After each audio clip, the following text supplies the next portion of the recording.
Huwag yung kayong magkadisgrasyahan tayo niyan. Sinasabi ko yung madidisgrasya kayo. At madidisgrasya kayo.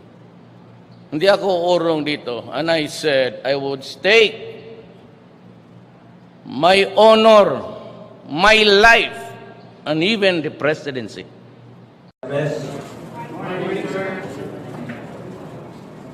Since the recalibration of the PNP's campaign against criminality and illegal drugs last July 30, 2018, I'm pleased to share an update on the strong hand effort of Oplan double barrel against high-value target personalities involved in illegal drugs. The list of high-value targets as of August 15, 2018, based on new information and continuing validation, has increased to 9,972 from 9,866 listed in June 30, 2018. With this new working figure, we are setting our sights on 1,003 high-value targets as subjects of police interdiction operations through bypass operation and service of warrants of arrest and search warrants. Up until August 15, a total of 4,959 HBT personalities have surrendered and are now under monitoring and evaluation, while 2,825 others, or 28.32%, were arrested in charge. Only 258 HBT personalities died in police operations, or 2.52% out of the 9,972 target personalities.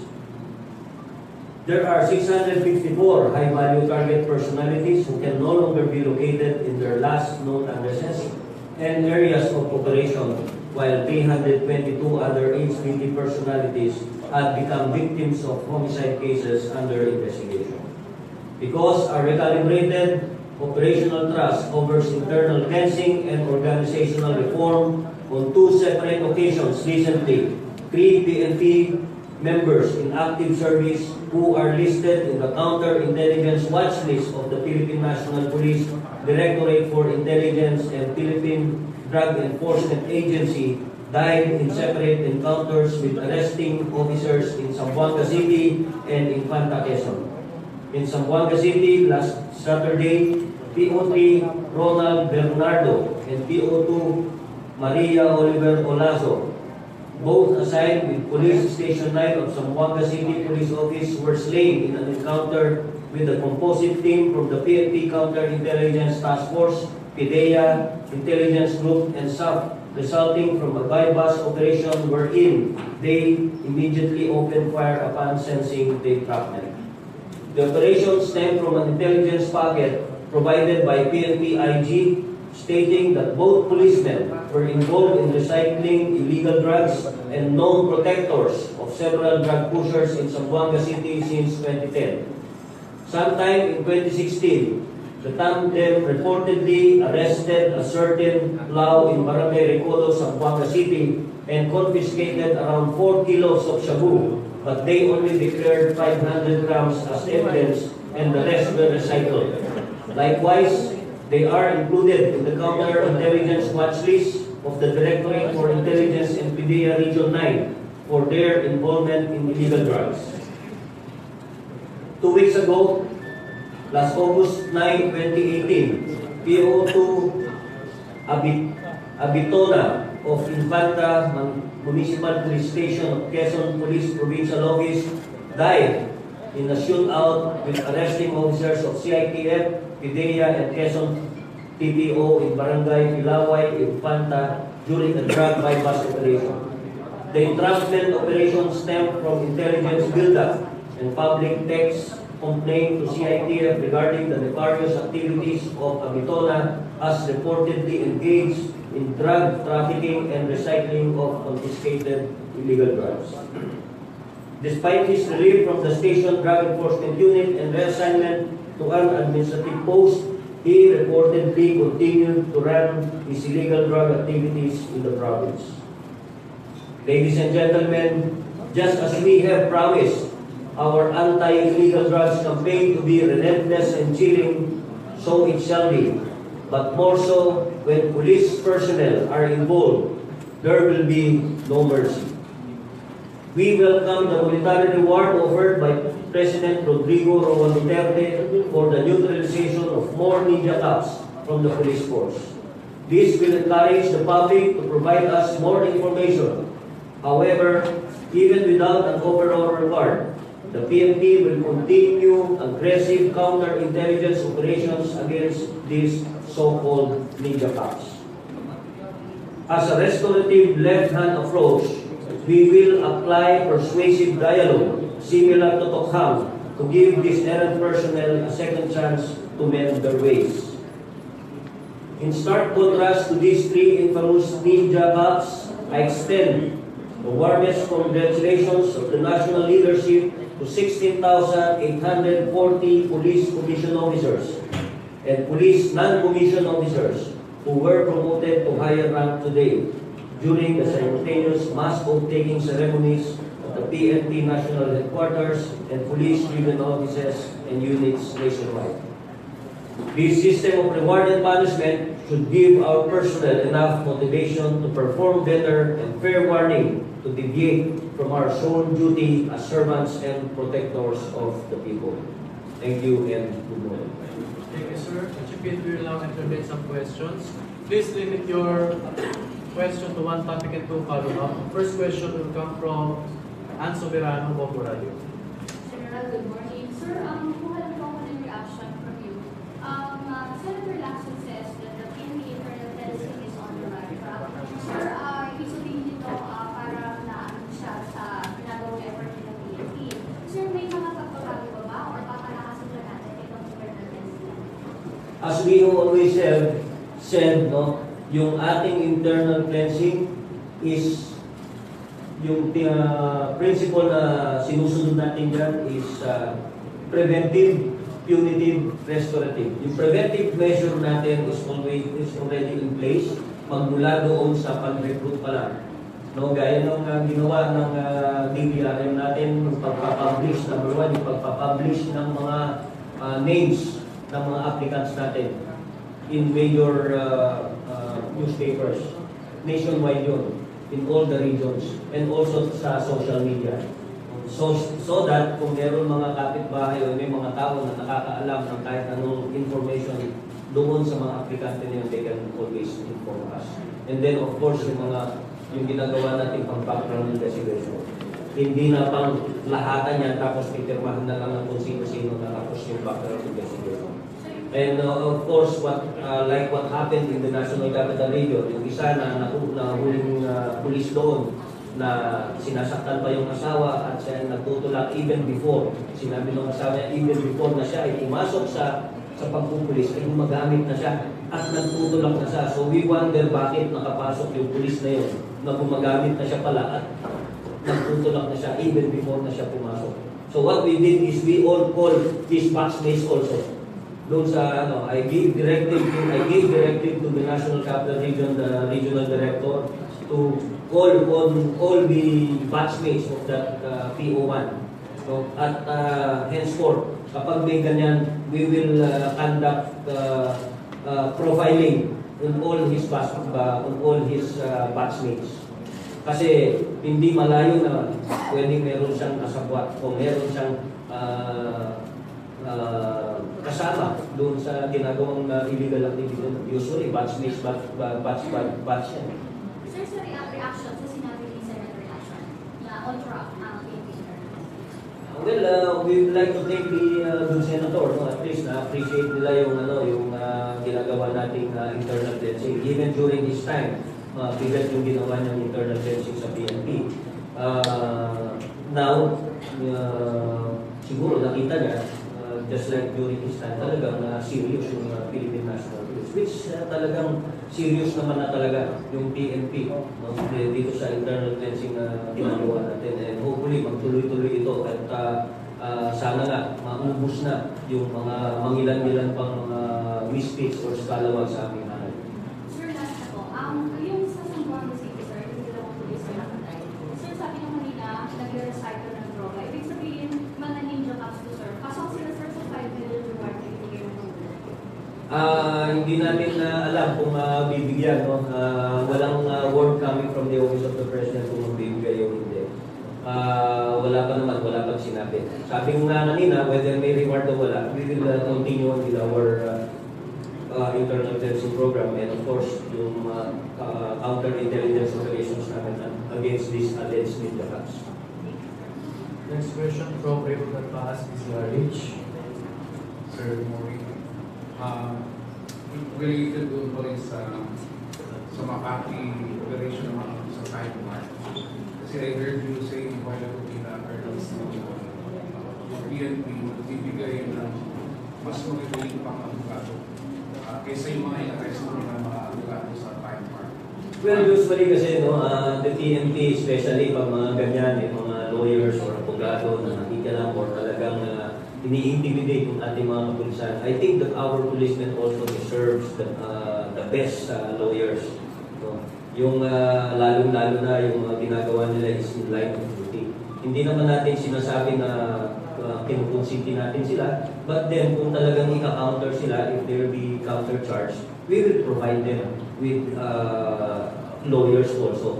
Kaya nasabi natin kanina, kung pinagmamalaki nila na magagaling sila, then we will give better and better lawyers at mas magaling na abogado sa kanila. I think our people also deserve the assistance, especially sa mga ganyan na legal assistance sa ating mga kapulisan. No? Dahil hindi naman natin sila pwedeng pabayaan dahil ginagawa lang naman nila yung kanilang mga duties and responsibilities. Sir, doon sa issue ng sa pagkikialam doon sa mga abogado, may reaction doon ng IBP at saka ng SECHA saying na parang baka ito na yung magiging template na whenever na may abogado na lumunta, arrest ko din sila. Depende rin naman siguro, no?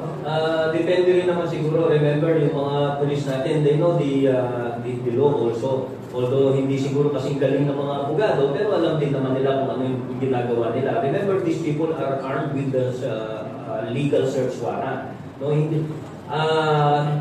I think they have this, probably, meron silang good reason bakit nila ginawa yun. And we give them that. No? In any operation, sabi ko nga, there's presumption of regularity. In any operation ng ating mga kapulisan, there's always that presumption of regularity. Hindi naman natin pwedeng sabihin kagad na or outright na sabihin natin na mali yung ginawa ng ating mga kapulisan. Kaya natin binigyan ng reward for them to have confidence. No? At pakita natin sa kanila, kapag gumagawa naman tayo ng tama, pag yung mga kapulisan natin talagang gumagawa ng tama, titiyatayatin naman nila yung kanilang pagseservisyo, yung kanilang karir. And of course, even their life and limb dito. Magbigyan din sila ng kaukulang reward. Next question from Alfred Alison from Uson. Sir, may order ka kay General Eliasa, pinatawag yung mga bad situation ng drug pushing and drug dealing PO1. Meron mo bang retroactive thing na yung mga similar na mga PO1s, PO2s na na-arrest in the past? Ganun din mangyayari. Sa ngayon, no, yung ginawa natin kasi henceforth we will look into that. Kapag merong isang batch, kasi hindi natin maiwasan na kung minsan during the training, doon kasi sila nagkakakilalanan. No? At doon nakikita kung sino yung mga karakter doon sa batch na yon. So we have to conduct profiling sa mga lahat ng batch na yan. I don't know what they did, pero may konting exercise siya, tawag parusa during that time. Parang yung kapag offense of one is the offense of all, parang gano'n. Just to ensure also yung kanilang pagsasama doon sa ano. Pero hindi matatapos yun doon. We will be conducting profiling on all, henceforth, on all his batches. Mangilan-gilan naman yan, mga nasa 200, mahigit lang siguro yan in one region. No? Mga 200 hanggang 300, kaya mong gawin ng gagawa ng profiling yan at i-background check ulit yung mga pulis kahit na nandyan na sa serbisyo. Ay yung mga dating nahuling PO1, we will look into it. Pwede natin pagawa sa yan sa CITF. Yung mga dating nahuli na, we will check on that also. Henceforth yan ang gagawin natin.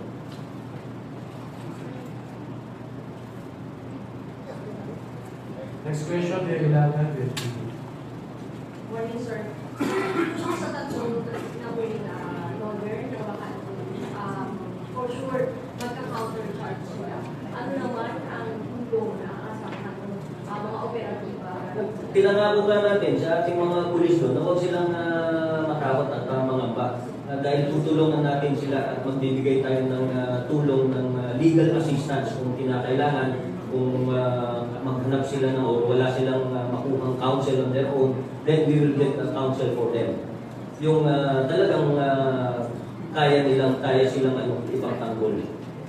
Hindi nga pabayaan lang sa ere, bikawan sa ere, especially so that they are only performing their duties and functions also. Sure, dun sa 5 million. Kaya baka meron na mag-bounty hunter na lang kasi one time dito. Hindi naman siguro. No, we have the CITF at bago naman tayo nag-ooperate ng mga police natin or mga uniform personnel natin, binavalidate pa yan. At usually, nagkakandak yan ng test buy kung talagang yan ay alam natin na nag-recycle. Ito yung mga nagkakandak tayo ng validation sa mga hindi naman basta-basta nandun sa watchlist ng counterintelligence watchlist basta-basta na lang i-operate ang ating mga members of the counterintelligence task force. Sir, dati nilabas nila ng President yung mga bilang nung pasok doon sa yung mga ninja cops. May mga namatay na doon. Pero so far, sir, kung meron ka lang, ilan pa kaya yung...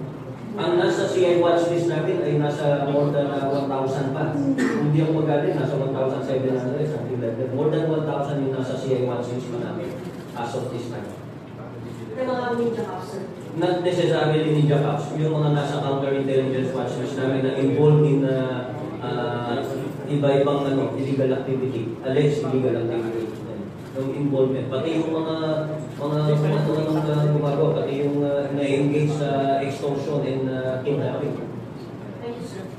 Next question, Rogando, GMA. Right, sir. Sir, meron ba tayong guidelines for that? Yung sa mga narco cops, sa mga ninja cops? Meron ba tayong gagawin mas intensified yung mga guidelines mas Una-una, yung pag-adjudicate sa mga yan ay nasa naman namin yan, nasa POP naman na namin yan. Na meron namang step-by-step na ginagawa ang ating Directorate for Intelligence to adjudicate these people. Dito naman sa mga pag-operate, of course alam na ng iba't ibang mga regional directors yan to intensify yung kanilang counterintelligence effort and to support yung ating CITF dyan. Sir, I mean yung bounty po, yung 5 million na bounty for patients. Meron ba tayong parang specific guidelines for kung sino yung bigyan? Usually, kapag mga ganyan, it is the person who gave the information that led to the positive result of the operation. Ganun yan. Hindi yung police, kasi totoo yan, baka mamaya yung police, bigyan mo ng bigyan, magiging bounty hunter yung police. Napaka-delikado lang. Next question, Joy Cantos. Good morning, sir. Sir, are you dismayed despite the intensified anti-drug campaign ay nag-increase pa po itong high-value targets sa 9,972? It seems that they don't turn the law. Hindi naman. Actually, ito yung resulta ng pag-revalidate natin. Continuous kasi ito. Yung hindi tayo pwedeng mag-stick lang dun sa isang listahan. Remember, itong yung problema natin sa droga, sabi nga ng ating Pangulo, it's far from over. Kaya kailangan natin palaging ina-update yung ating listahan dito. Sir, may update po kay Peter. Meron na tayong tracker team dyan. Meron ng may warrant, copy of the warrant na coming from ng ating CIDG. Yung CIDG ang ating lead agency. Sir, with regards to sa bounty na increase na po sa 5 million, are you saying sa mga ninja cops that they are numbered, sir? Kasi po, mag-ooperate na po tayo talaga. Matagal naman na tayo nag-operate dyan. Remember, pag-upo pa lang na ating presidente, even July 1, no? Yung mga alleged na ninja cops coming from the National Capital Region Police Office, tinanggal na, dinala sa atin. Yung iba kinasuhan, yung iba naman na walang makuhang ebidensya laban sa kanila, pero we believe na may involvement talaga sila. dinala sa Mindanao. Hanggang ngayon, nandun pa sila. Yung mga nadala sa Mindanao. Sir, are you not going to give them the time to surrender? Talagang kailangan, sir, mamatay sila kasi namutos ni President. Hindi naman kailangan patayin sila, no? Hindi na in all operations naman, hindi naman kailangan na ang depende kasi naman kung ano talagang danger na nandyan sa harapan ng ating mga kapulisan pag sila yung nag-ooperate. Yung iba naman, nagsusurrender naman talaga sila, binibigyan naman natin sila ng pag-asa. Marami din naman ang nagsurrender sa atin at marami din naman ang andyan ng deliberation and adjudication ng Directorate for Intelligence. Next question, Ms. Mali, GMA7. Sir, good morning. This is regarding the issue on riding in tandem. First of all, sir, your reaction that even foreigners have already been victimized by riding in tandem. Just a few days back, 2 Chinese nationals were victimized and were killed by allegedly riding in tandem according to a witness. Well, talagang yung mga riding in tandem, wala naman talagang pinipili talaga minsan. No? Even during the time, even before the Duterte administration, ang dami namang foreigner talagang tinatamaan talaga o napapatay, perpetrated by these motorcycle riding suspects. So, what we are doing is we're trying everything para na maiwasan itong riding in tandem incidents na ito. Remember, marami tayong mga police interventions na ginagawa dito para nga maiwasan at malesen or even malesen itong incidents of riding in tandem. Walang pinipili yan. Walang pinipili itong mga MRS na yan. Sir, how is our fight against riding in tandem? Meron ba tayong parang watch list na rin? Kasi napansin din natin, even during the time of General Bato, talagang matindi na rin yung kampanya against riding in tandem. So, meron din po ba tayong parang watch list kung gaano karami ang mga riding in tandem na tinutugis natin, ilan ang na-neutralize na, at ilan pa yung kailangan pa namin? Unang-una, when we say of incidents, no, yung baba ng mga riding in tandem incidents dito sa buong Philippines, shooting incidents involving MRS dito, more than 50% ang binaba. More than 50%. Ano time frame, sir? Time frame. Yung 50% ay binaba. Start tayo when we started, last October 11, October 11, yeah, 2017. declare na we will conduct intensified operations against motorcycle riding suspects involved in shooting incidents. Ang weekly was about 50 or 50 plus. Then bumaba na siya ngayon 25 gano'n or doon na lang 25 plus fighters. Hindi na siya tumataas. 25 incidents per week. Per week. Pero sir, meron ba kayong parang listahan kung tukoy ba ang mga riding in tandem groups? Or motorcycle riding suspects, tukoy ba sila? May mga identified na personalities involved in shooting incidents, motorcycle riding suspects. We ask the regional officers to prepare yung list nila, pero hindi sila kompleto. But right now, how many do we have? Yung tukoy? I think at least the region may mga 10 silang na-identify. Per region, so halimbawa 18 times 10? Yeah, mga 17, like mga gano'n. So 17 times 10 per region? Hindi ko lang alam kung lahat ka region may yung 10, pero yung last na pinag-process namin, parang at least 10. General Albayalde, what challenges do we face in dealing with motorcycle riding suspects? Bakit parang lumalabas na, ang dami-dami pa rin na nabibiktima, pero parang sabi niyo bumaba. Yung bumaba ba na yun? Nang-neutralize ba sila o kumbaga tumigil lang sila sa kanilang ginagawa? Na-arresto ba sila? First, we look at this problem as serious concern. No? Hindi natin pwede pabayaan itong riding in tandem na to. Although sinasabi nga natin na malaki ang binaba, But then again, meron pa rin mga nabibiktima kasi more than 50% ang binaba, pero marami pa rin nabibiktima. So talagang ito ay isang concern ng PNP. That's why sabi ko we are doing everything. Remember yung mga efforts namin, yung mga police interdictions namin, yung isa na yan, yung clean rider na launch natin. At of course, yung directive natin na talagang i-identify yung ating mga Oplan sila, yung mga operations natin, yung visibility natin. Kasi dito lang talaga makikita natin na talagang ma-prevent natin itong mga riding natin incidents. Yung ating police presence sa labas talaga, especially so sa mga critical areas. Sir, last, since the time that you've launched the Clean Rider stickers and then you've intensified the Oplan Sitan checkpoints, masasabi ba natin that you have effectively eradicated this? Bumaba yan, yung linggo. Yung 1 week na yung comparison. For the week, yung last week. For last week, bumaba yung incidents ng 3. Compared with the following week. Kasi minumonitor natin yan on a weekly basis.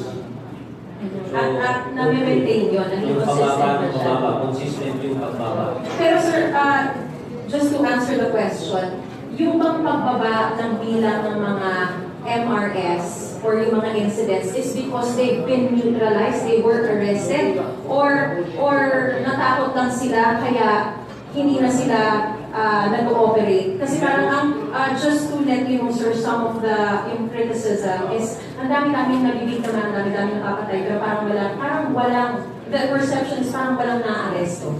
Pero meron na aresto, meron na mamatay din. May na-aresto, may namamatay din. Especially sa, you would just, dun sa sa pro-Calabarzon lang, yung dami na na-neutralize na MRS doon. Especially dun sa mga gun for hire. Kasi yung mga gun for hire at saka yung mga MRS, usually isa yan. Hindi pa naman napapayag ang kaso, marami. Pero kasi sabi ko nga, meron pa rin kasi insidente, kaya nakikita ng mga tao yan. So every time, kahit nawala ngayon or itong linggo, biglang meron na following week, biglang ano ng mga tao, meron na naman. Kasi it goes back no? Parang nagiging cycle siya. Hindi mo wala sa isipan ng tao, kahit anong sabihin mo na bumaba siya. Probably itong linggo na to, merong 2-3. The following week, wala. Tapos the following month, biglang merong isa, sasabihin nila, mataas na naman yung incident of riding standard. Ganun kasi yan. Next question, Andanar. Sir, good morning. Sa sakin po kasunod sa tatlong abogado sa time war, constructive possession of vehicles. Papapaliwanag naman sir kung anong ibig sabihin. Paano nalalabot yung Meron silang dahilan kung bakit yung constructive possession. Yung meron kasing sa batas yan I'm not a lawyer pero merong specific dun sa ano yan. Marami kasi yan. You can verify it dun sa ano natin. Baka gusto mong lawyer ito. So, masyadong mahaba yung explanation. Kasi yung constructive parang nandun ka rin, nakatira ka dun sa isang bahay, tapos nakuha yung kontrabando dun sa pwede kang kasuhan ng constructive possession doon. dahil may control ka. Dahil nakatira ka din sa bahay na yun. Ganun ang isa yun.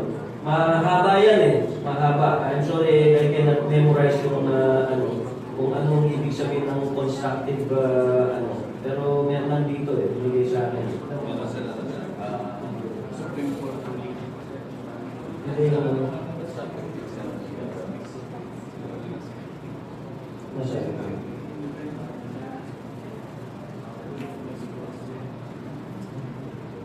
May ito basis. Nandito yan yung constructive yung dala sa akin. I-research ko Madalas na constructive possession. Parang Actually, ngayon lang yan na nangyari.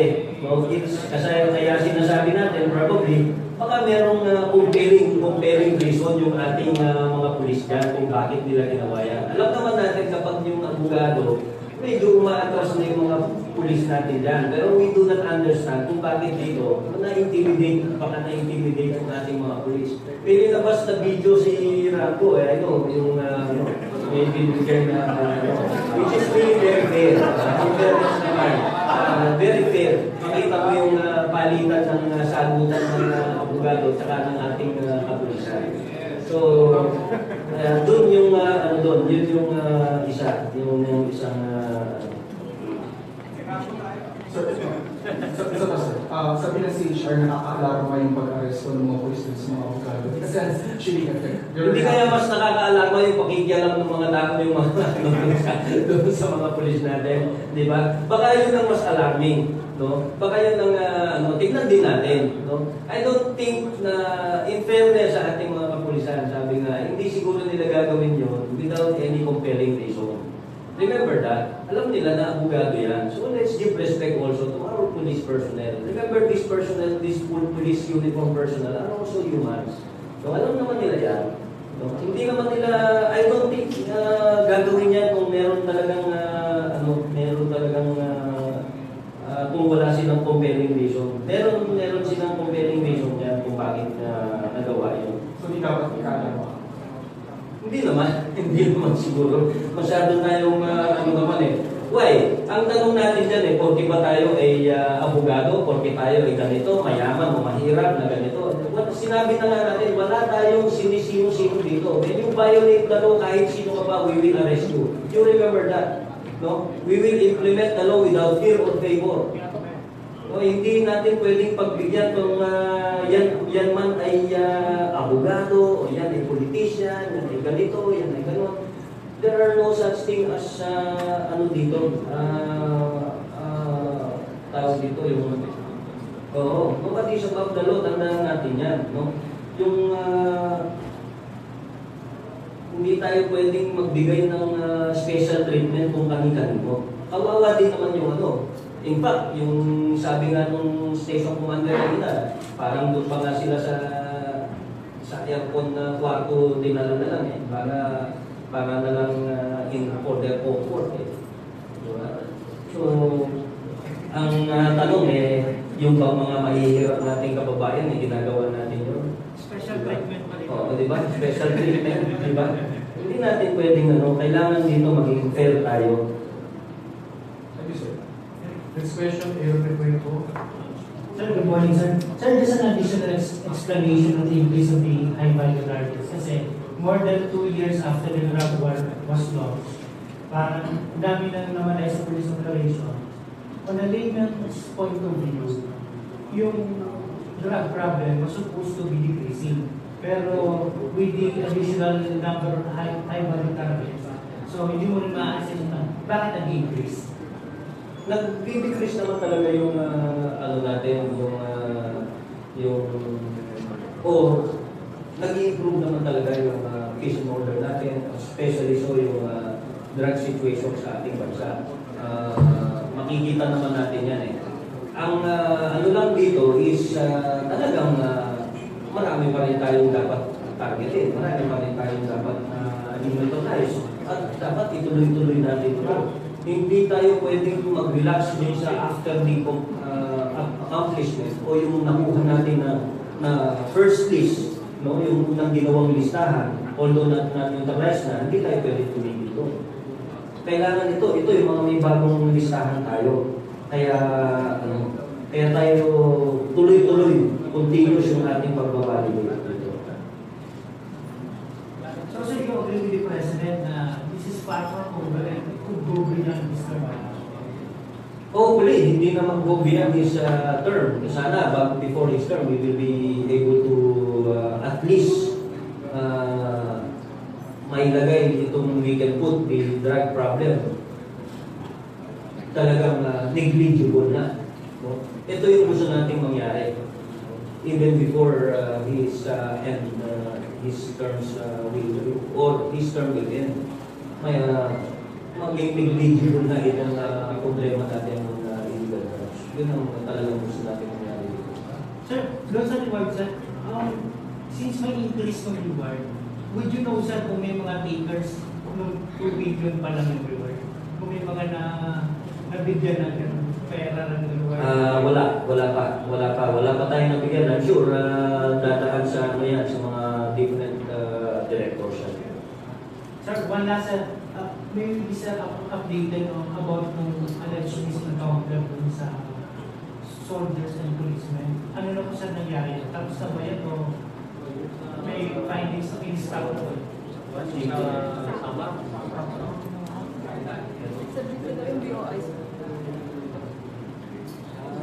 Kasi may DOI sa may report na ba sa sinapin sa inyo? Nag-terminate ba yun? Yung the President's declaration is taking full responsibility for that. Ang sabi, meron na raw. Pero hindi pa linabas. I'll check on that. Walang sinabit pa sa office ko. Pero apparently, meron na. Thank you, sir. Next question, George Pilipinas. Good morning. Sir, in relation to the motorcycle riding suspects pa rin, kasi itong nangyari sa Manila last Saturday, it happened a few meters away from the headquarters of the NPP, sir. Some are saying that bakit hindi kagad mag-release yung response. They could have caught the suspects right away kung hindi sa po yung action. So, what can you say about that, sir?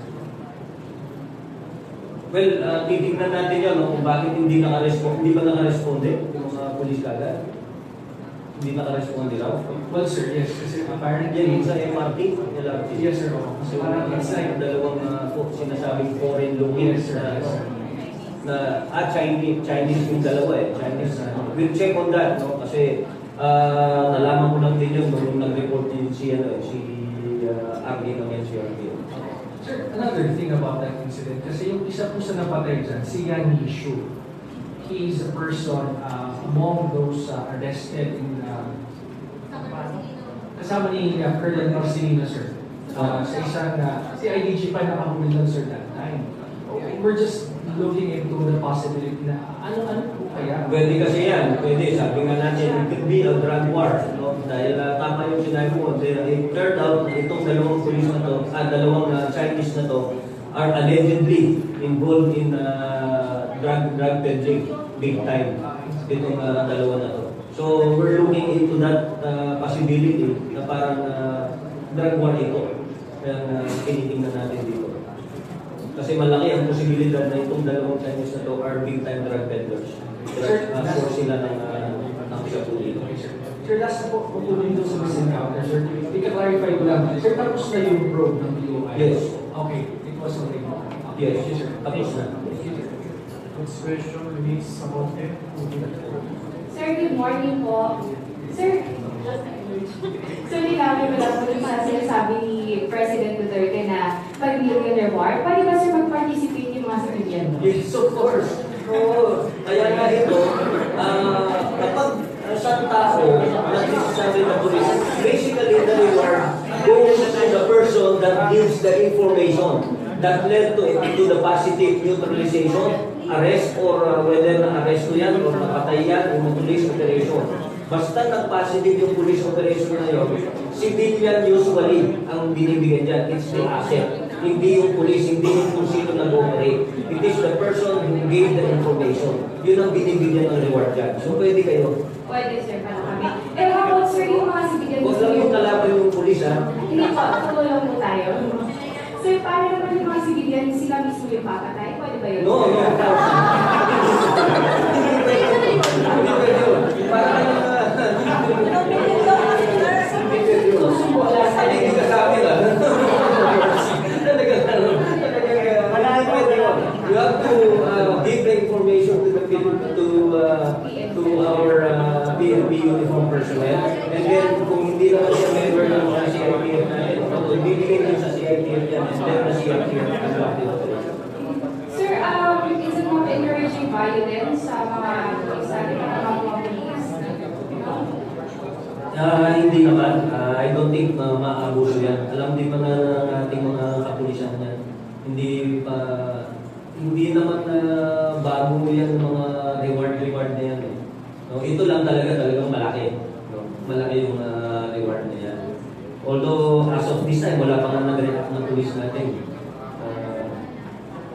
Sir, what's the implication of it? I mean, si President Duterte ay hindi pa satisfied sa mga efforts natin kung bakit niya tinaasan yung reward money? Hindi naman siguro. Ang gusto siguro ng ating presidente ay talagang paigtingin pa yung ating double time if necessary. No? Although alam naman niya na mangilan-ngilan na lang ito.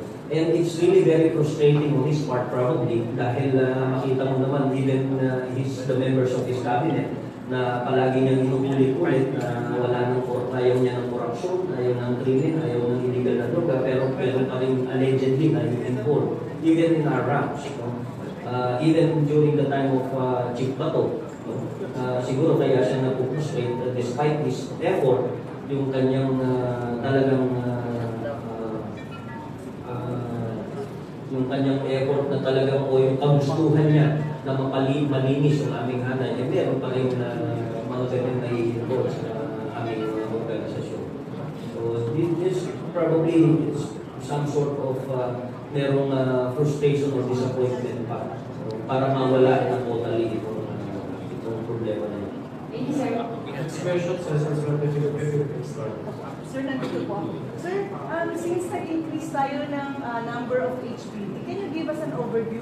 How many percent na po yung na-address natin on the crime? From 2 years tayo mag-start under the administration of the President. If we will be giving 100%, na some percent na po tayo on the fight against drugs?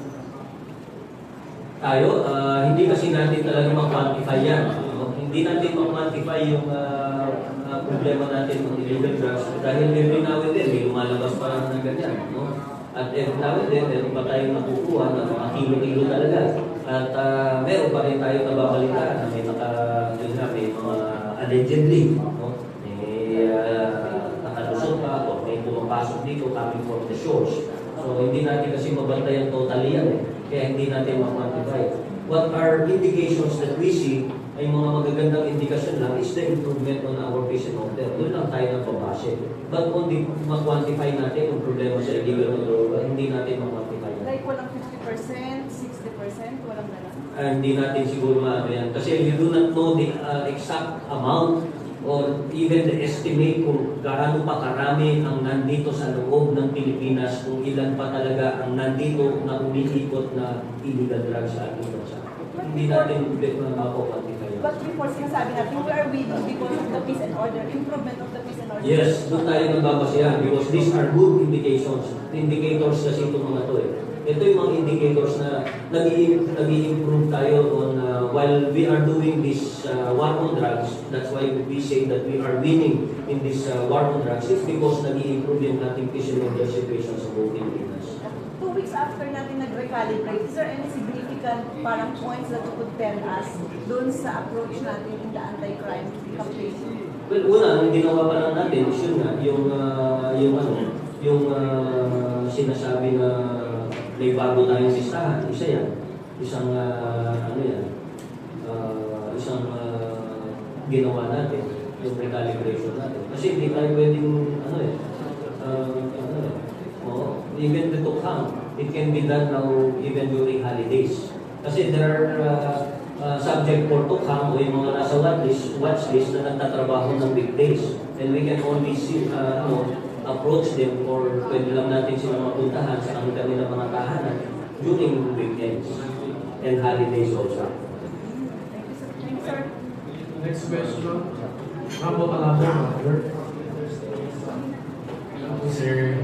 Sir, back on the Makati raid issue, I just wanted to ask for an explanation, sir, kung ano ba yung dapat na procedure when it comes to a raid and biglang magkakaroon ng authority.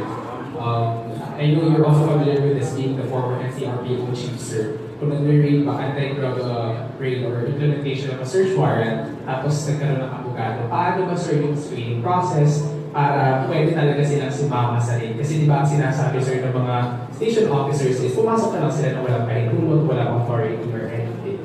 Una-una, kapag nag-search ka ng bahay or any premises or isang lugar, the owner is there. Usually, or at least a member of the household doon sa loob. At sila mismo ang nagsasabi na siya, abogado niya. Kung ang lawyer ay, kung ang ang may-ari ng bar ay nandoon, no, at may dumating na abogado, at sasabihin niya, yan ang abogado ko, then walang problema yon.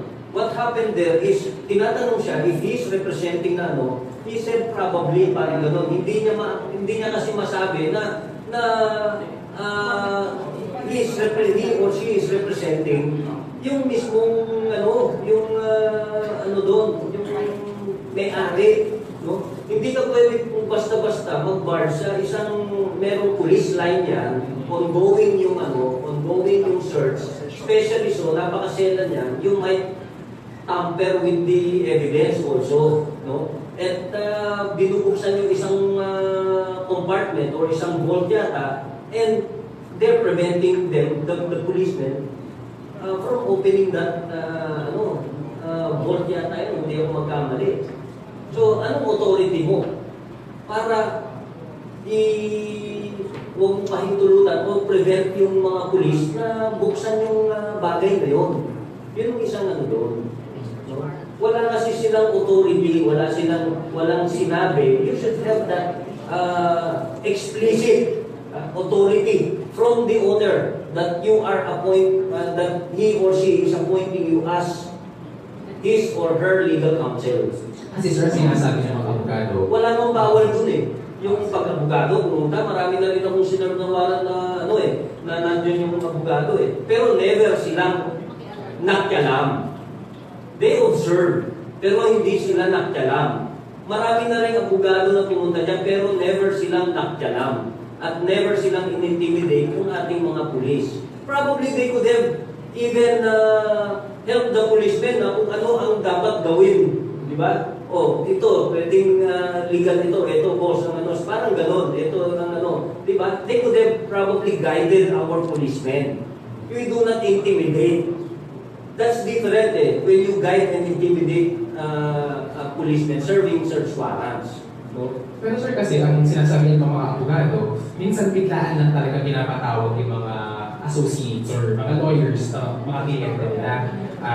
Hindi na sila makakakuha ng written or explicit na sinabi ni sir na authorization. Ano ba siya yung authorization na nire-recognize ng PNP? Kasi ang sinasabi ng mga abogado kami na may-ari ng isa sa mga may-ari, what would constitute an enough reason to believe for cops for the attorneys to be admitted or allowed inside the raids? Una-una, nandun yung may-ari. Yung may-ari mismo magsabi, sabi na. Hindi nga nila masabi na doon, nandun mismo yung may-ari. Nandun yung may-ari, sasabihin niya, ito, abogado ko eh. Can he be allowed dun sa Wala namang problema yun, kasi mag-witness lang din naman siya dun sa The owner is there. So, siya magsasabi, the owner is there eh. Sir, yung raids, wala ata yung may-ari, sir, yung raid. Yung manager doon na hindi siya kilala, yung manager nandun. Di ba? Meron silang legal counsel doon. As a bar, as an establishment, usually may mga sila dyan. Meron silang sariling abogado. Sir, yung implementation of the warrant, sir, yung August 16, which was just Thursday, sir, yung Saturday na full-blown raid na may 100 plus na dinitake. But yung sir, yung August 16, yung implementation of the search warrant, yung nag-i-inventory na daw sila. Wala sir, yung may-ari at saka yung owner. Pero doon pumunta sir yung mga attorneys. Ang dumating mga attorneys nung magse-search na sila. Magse-search na sila, nandun yung mga attorney. I think merong nagka-problema, nagka-diskurso doon sa pagbubukas ng something yun yung isang doon nagka-diskurso lang. So just wanted to ask sa videos, kasi one of the videos showed that the policeman got the phone of the lawyer while he was speaking. Is that allowed? Kasi tinatanong niya kung sinong di ba? Doon nagbigay ng basa ng video, nagdidiskurso sila, are you representing na yan ang dinig ko doon sa pinabasa mo eh. Hindi siya makasagot na diretso. So yun yung doon sila nagka-problema. Doon sa And they're taking pictures, I think they're taking pictures. Hindi naman sila authorized. After watching the video, sir, you can completely say that everything that the cops did or said was regular. It's just a mere conversation At saka hindi naman the whole video yun. Hindi natin pwedeng sabihin yan. At nasa 40 yan so we cannot comment on that already. We cannot comment on the merit of the cases because the cases were already filed against these lawyers. So ito lang ang sinasabi natin na the PNP, ang mga pulis doon, they probably have this compelling reason. Sir, message na lang, sir. Sinasabi lang natin. Sir, message na lang, sir, sa mga lawyers who are, kasi napakaraming drug cases natin ngayon and there will be more raids in the future, especially it's intensified at the crack of day. What are your message to the lawyers who have clients that may be suspects? Wala and they want to monitor. problema sa ating Wala naman tayong problema sa ating mga lawyers. No? Never naman tayo nagka-problema usually sa mga ganyan. And it's their job para depensahan yung kanilang mga clients. We know that. And it's our job also to implement the law, to uphold the law. Ito yung sinasabi na natin. No? But pag ikaw ay talagang nagme-meddle na, or you're preventing our law enforcers in implementing the law, then you'll be charged accordingly. Yun ang sinasabi natin dito.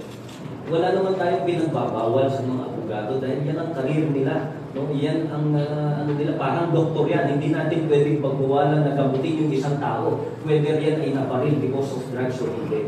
Hindi rin natin, the same is true, na hindi natin pwedeng pagbawalan yung mga abogado na yan para depensahan yung kanilang kliyente whether yan ay may pinatay, yan ay involved sa illegal na droga. Because that is their job. Thank you. Next question, Mayor Kumugay. Morning. Update lang po. Ilang media packs na po yung sumukuha na aras? Wala akong eksaktong ano dyan. Wala akong eksaktong figure dyan. Ang alam ko lang is yung when I was the RD, ang mga na-transfer dyan, ito lang ko lang 400 yung natanggal sa ano. Kung di ako magkamali, nasa 395 yung mga alleged na media packs. Nung ako'y nandung RD sa NCRT July 1, 2016. Pero nationwide, sir? Nationwide, yung mga na-transfer na sa mahigit 500.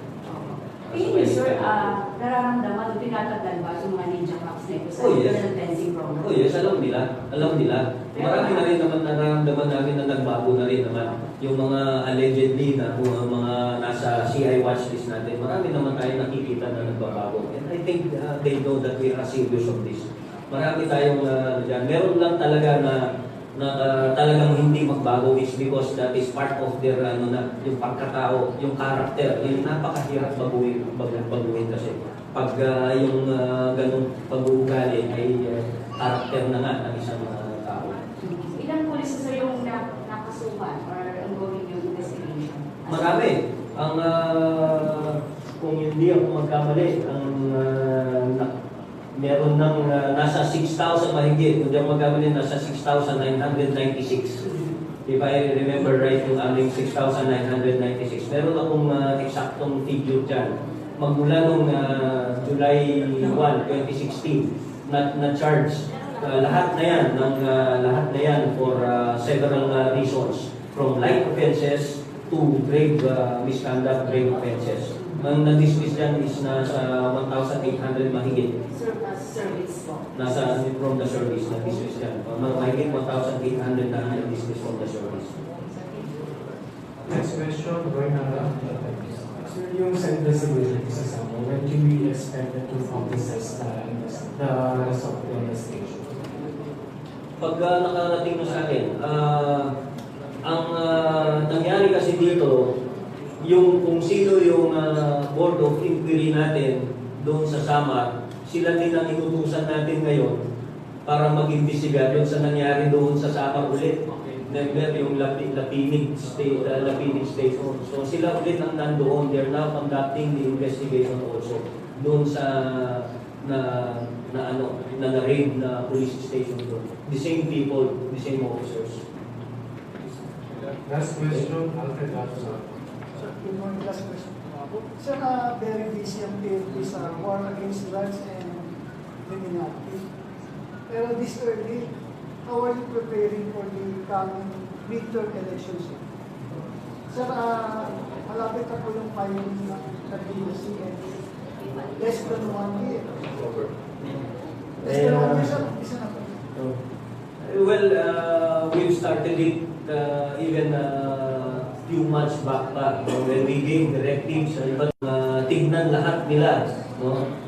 yung lahat ng mga naka-security sa ating mga incumbent ngayon, no? And they should follow the policy na maximum of two uniform personnel, what we call the Alunan Doctrine. Dapat sundin nila yon, yung dalawang Of course, yung ating sinabi sa kanila na pagtingin yung kanilang Oplan sita, yung kanilang Oplan, yung pag-checkpoints nila, and of course yung effort nila against gun for hire.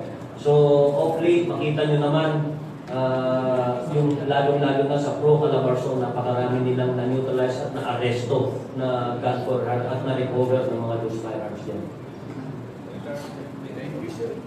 Kung tatakbo ka sa nito, para hindi ka pa kasi nag-deliver eh. Sir, yung Thank you. Yes. Sir, nakarating sir sa inyo na information na yung dalawang Chinese ay nanakit daw allegedly ng mga police kaya posible din ang may nakarating ba? No, wala. Ang nakarating lang sa amin is allegedly yung dalawang victims na yun are involved in big-time illegal drug peddling. Yun lang ang nakarating sa atin na report. Alleged yun, that's not confirmed. Sir, per months na yung template ng security natin. Kasi magpapasko na, Merry Christmas. Yes, actually, yung per months sa PNP, wala nang per months ngayon. So,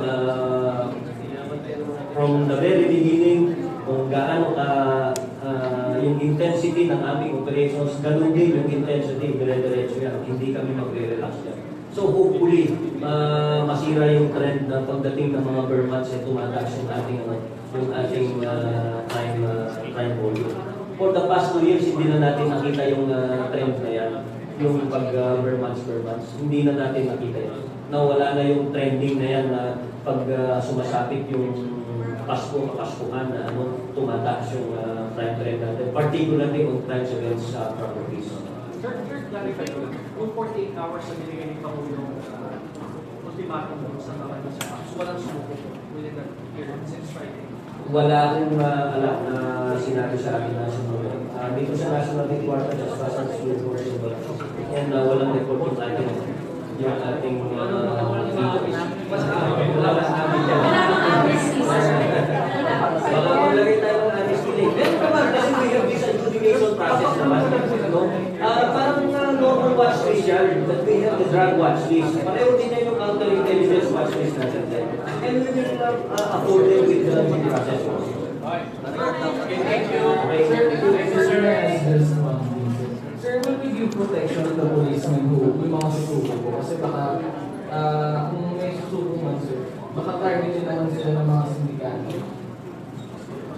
Well, unang-una, police naman na sila, no? They can always defend themselves. On our part, alam naman natin na sumuko yan. Sabi nga, we will give them,